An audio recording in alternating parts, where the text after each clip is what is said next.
Assalamualaikum warahmatullahi wabarakatuh. Selamat pagi teman-teman. Kami dari kelompok 10 akan mempresentasikan penetapan harga dalam praktek. Yuk simak video selanjutnya. Sebelumnya kami perkenalkan dulu nama kelompok kami ya. Yang pertama, Diah Ayu Anggun Safitri NIM 010. Yang kedua, Diana Islamawati NIM 022. Yang ketiga, Yan Muhammad S NIM 034. Yang keempat, Ratna Puspitasari NIM 046. Materi pembuka pada hari ini yang pertama, markup printing, di mana dikenal sebagai cost plus printing adalah cara penentuan harga melalui penambahan suatu presentase tertentu pada biaya langsung yang disimbolkan dengan AVC dari suatu produk, di mana P sama dengan AVC plus X persen kali AVC. X di sini merupakan presentase markup yang diinginkan. Markup tersebut dalam bentuk rupiah merupakan kontribusi per unit terhadap biaya overhead dan laba. Dan karena itu, penentuan nilai markup tersebut berarti juga menentukan margin kontribusinya. Contohnya margin CM. Oleh karena itu, persamaan yang disajikan yaitu P sama dengan AVC sama dengan CM.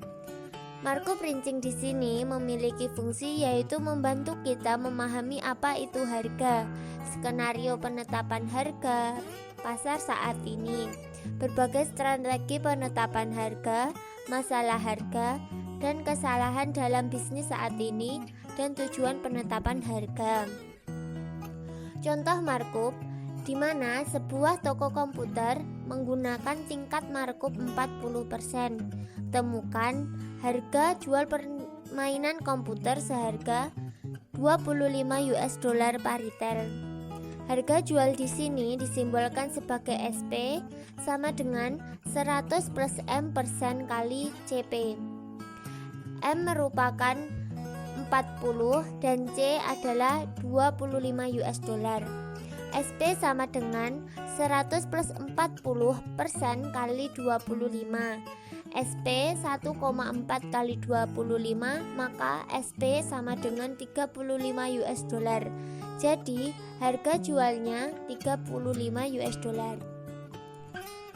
Untuk bab selanjutnya yaitu kami akan menjelaskan tentang rekonsiliasi markup dan marginalis printing. Untuk setiap tingkat harga yang ditentukan dengan cara marginalis yaitu MC sama dengan MR, telah terkandung presentase markup di dalamnya. Misalnya, jika tingkat laba yang menghasilkan laba maksimum adalah 600, AVC 400, maka markup yang terkandung adalah 50%, karena 600 adalah 150% dari 400. Pada gambar di samping, pada bagian A, kita melihat penentuan harga secara marginalis, di mana MC sama dengan MR pada ringkasan output Q0. Dan harga yang memaksimumkan laba adalah P. Pada bagian B, kita melihat pendekatan markup tersebut tanpa bantuan kurva permintaan dan MR. Perusahaan tersebut cukup menetapkan markup sebesar 50% di atas AVC dan memperoleh tingkat markup harga P. Kualitas yang diminta akan sebesar Q0 dan perusahaan tersebut menetapkan tingkat harga maksimum tersebut. Walaupun perusahaan itu tidak tahu bagaimana kurva permintaannya, perusahaan tersebut hanya mengetahui satu titik pada kurva permintaannya, yaitu titik A, karena konsumen meminta sebanyak Q0 unit pada tingkat P. Untuk merekonsiliasi pendekatan markup dan marginalis dalam proses penentuan harga menggunakan pendekatan marginalis yang kemudian dimasukkan dalam persamaan markup printing. Pendekatan marginalis ini dirumuskan sebagai MC sama dengan MR, di mana terdapat Q sebagai unit output dan P sebagai harga yang memaksimumkan laba. Sedangkan pendekatan Markup dirumuskan dengan TR sama dengan P kali Q, di mana P sama dengan harga produk dan Q sama dengan kuantitas. Pada grafik di samping merupakan gambaran kisaran markup yang bisa diterima untuk perusahaan yang memaksimumkan laba. Maka dapat disimpulkan bahwa dalam contoh tersebut setiap markup antara 50-100% yang akan menghasilkan laba yang lebih banyak dibandingkan dengan alternatif yang mengeluarkan share cost untuk menetapkan laba. Markup pricing dan pergeseran permintaan yang isoelastis dapat ditunjukkan jika sebuah perusahaan telah menentukan tingkat markup yang memaksimumkan labanya, maka perusahaan tersebut akan terus mempertahankan tingkat markup di samping memperhatikan pergeseran kurva permintaannya, sehingga harga tersebut terus memenuhi tujuan dari perusahaan, di mana telah ditunjukkan pada gambar di bawah ini bahwa suatu keadaan permintaan mula-mula yang disajikan oleh kurva permintaan D dan kurva MR dengan menganggap MC sama dengan AVC, maka tingkat harga yang memaksimumkan laba adalah P yang mengandung tingkat markup di dalamnya, yaitu sebesar 70% di atas AVC, dan tingkat output yang memaksimumkan laba adalah Q0 unit. Oleh karena itu, tingkat harga P yang memaksimumkan laba tersebut tetap merupakan tingkat harga yang memaksimumkan labanya walaupun kurva permintaan bergeser dari D menjadi D aksen. Oleh karena itu, markup sebesar 70% bisa ditambahkan pada AVC walaupun kurva permintaan itu bergeser selama pergeseran tersebut bersifat isoelastis dan MC tidak berubah. Pergeseran kurva permintaan yang isoelastis secara intuitif merupakan ide yang menarik dan bisa digunakan untuk memperkirakan pergeseran yang aktual yang dialami oleh perusahaan. Markup pricing dalam keadaan inflasioner. Suatu kebijaksanaan markup pricing yang diterapkan pada AVC yang semakin meningkat akan mengakibatkan kenaikan tingkat harga yang sepadan. Dalam tabel di bawah ini bisa dilihat bahwa suatu keadaan di mana AVC selama periode 1 tahun meningkat sebesar 10% jika markup sebesar 40% ditambahkan pada AVC pada awal tahun, maka harga yang terjadi sebesar Rp840. Markup 40% yang ditambahkan pada AVC yang lebih tinggi tersebut pada akhir tahun menghasilkan kenaikan markup atau margin kontribusi sebesar 10%. Karena kedua komponen harga itu meningkat sebesar 10%, tidaklah mengherankan jika harga tersebut juga meningkat sebesar 10%. Markup pricing pada keadaan inflasi ini cenderung untuk melampaui kenaikan biaya sampai ke konsumen. Namun demikian, akan tampak bahwa kenaikan AVC tersebut adalah sebesar Rp60, sedangkan kenaikan harga sebesar Rp84. Perbedaan tersebut timbul karena nilai absolut kontribusi yang meningkat sebesar Rp24 karena kontribusi tersebut meningkat sebesar 10% dan biaya juga meningkat sebesar 10%.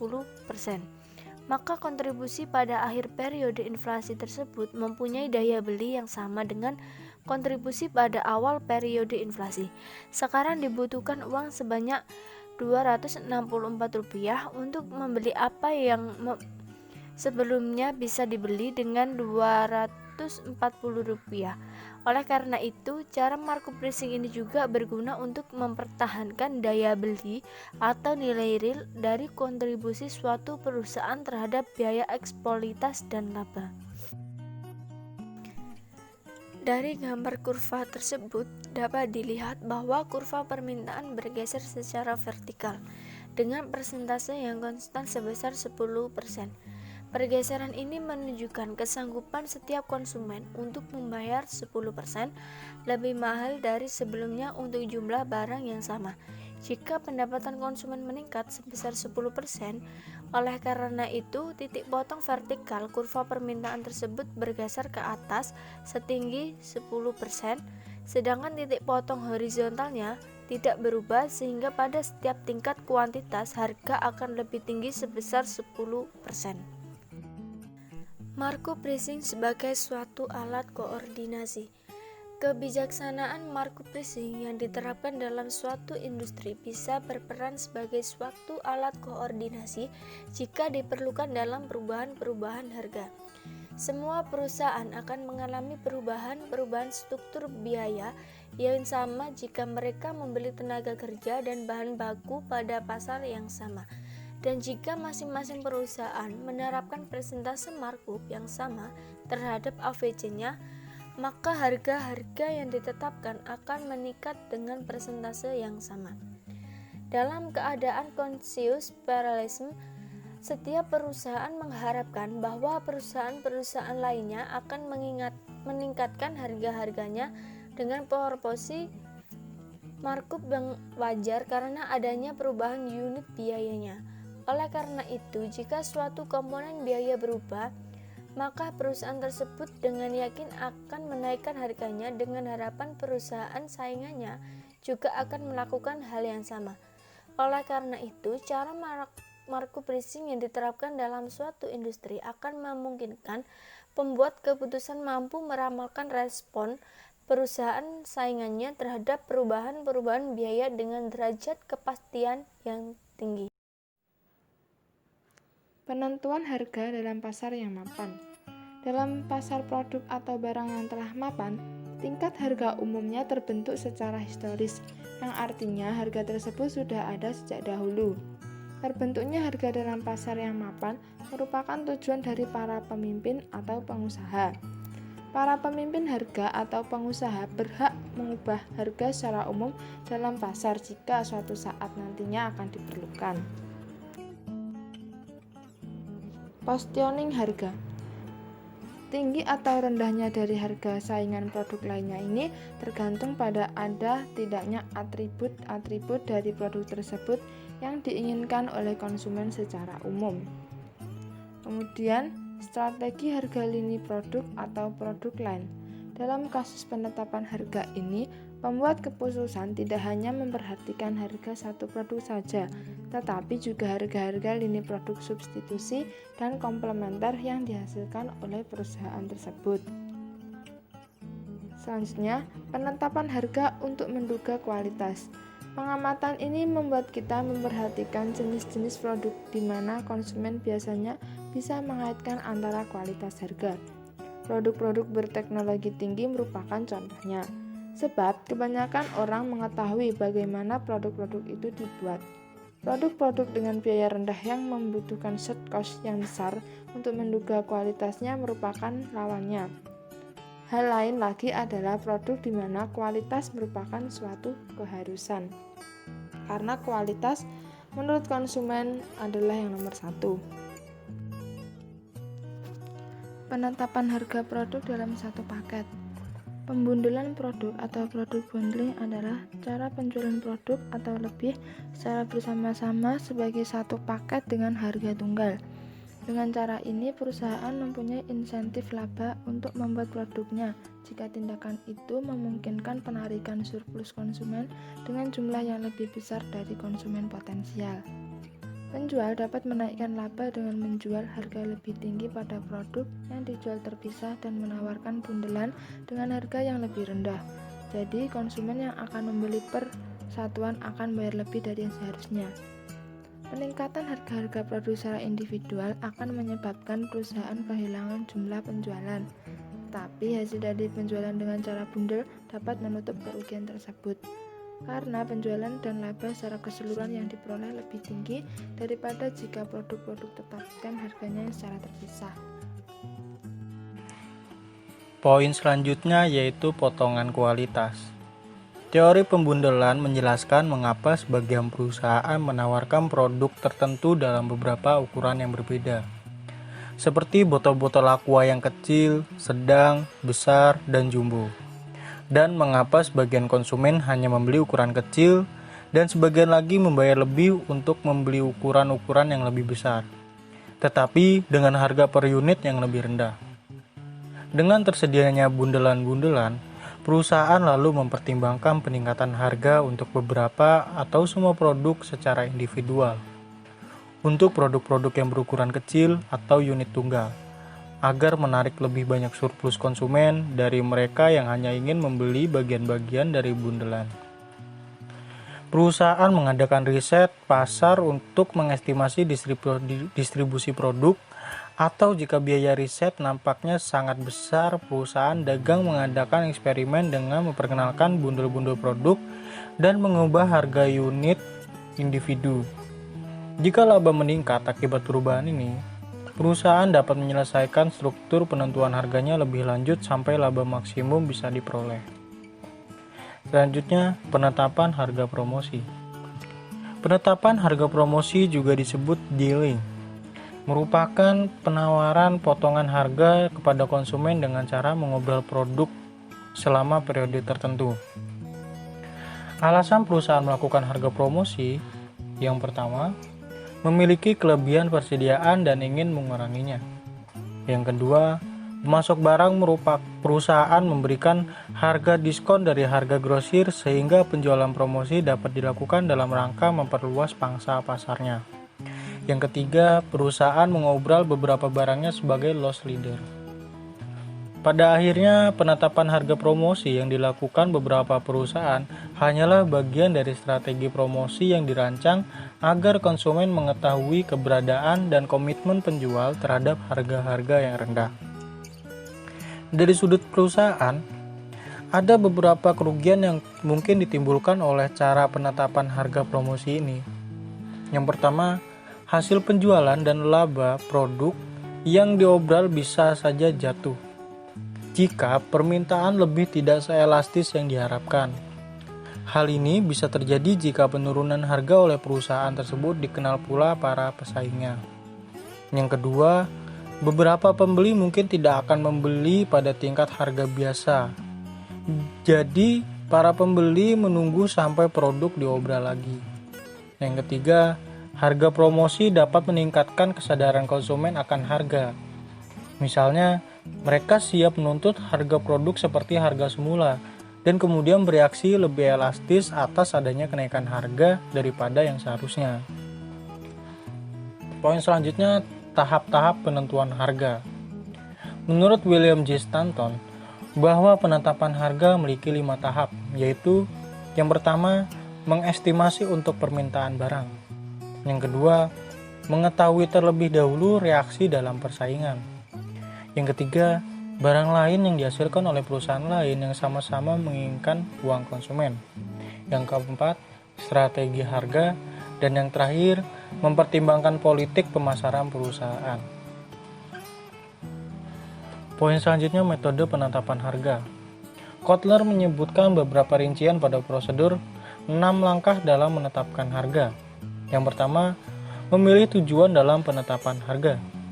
Yang kedua, menentukan permintaan. Yang ketiga, memperkirakan biaya. Yang keempat, menganalisis biaya, harga, dan penawaran pesaing. Yang kelima, memilih metode penetapan harga. Dan yang keenam, memilih harga akhir. Baik, sekian presentasi dari kelompok kami. Kurang lebihnya mohon maaf. Wassalamualaikum warahmatullahi wabarakatuh. Jangan lupa like, comment, and share, dan jangan lupa subscribe channel YouTube kami. Dan wassalamualaikum warahmatullahi wabarakatuh.